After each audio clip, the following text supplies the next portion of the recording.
బంజారా ఇళ్లలో ఎక్కువగా చేసుకునే ఎల్లిపాయల కారం ఎలా తయారు చేయాలో చూద్దామండి. చాలా సింపుల్, చాలా ఈజీగా అయిపోతుంది.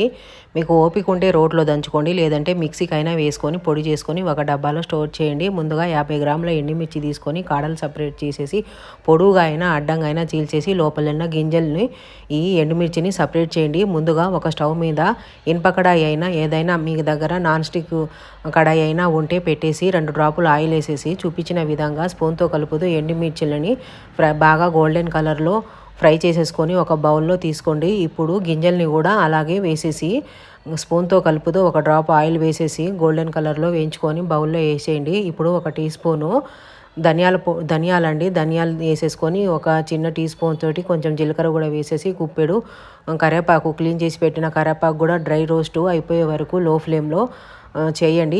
ఇప్పుడు ఇలా మొత్తము మనం ఎండుమిర్చీలు, కరివేపాకులు, ధనియాలు, జీలకర్ర కూడా అన్నీ స్టవ్ ఆఫ్ చేసేసి ఇనుప కడాయి వేడిగా ఉంటుంది కాబట్టి అందులో వేసేయండి. ఒక టీ స్పూను సాల్ట్ కూడా వేసేయండి. ఇప్పుడు వేడిగా ఉన్నప్పుడే ఇలా రోట్లో వేసుకొని దంచుకోండి.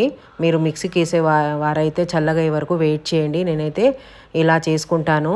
కొంచెం ఓపిక చేసుకుంటే ఇది న్యాచురల్ కదండి, హ్యాండ్మేడ్.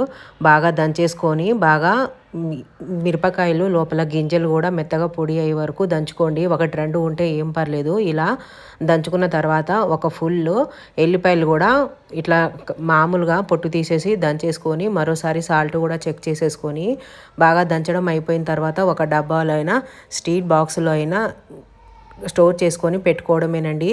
ఇది ఎందుకు తింటారంటే ఎప్పుడైనా పచ్చకామర్లు అయినప్పుడు మనం నీసు లాంటివి ఏం తినొద్దని చాలామంది డాక్టర్లు చెప్తారు కదా, అలాంటప్పుడు ఇది పథ్యం కోసం ఈ ఎల్లిపాయల కారం వేసుకొని తింటారండి.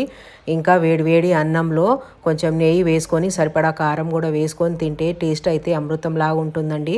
ప్లేట్ నిండా అన్నం తినేస్తారు. అన్ని రకాల టిఫిన్లకు కూడా సెట్ అవుతుందండి. మరో రెసిపీ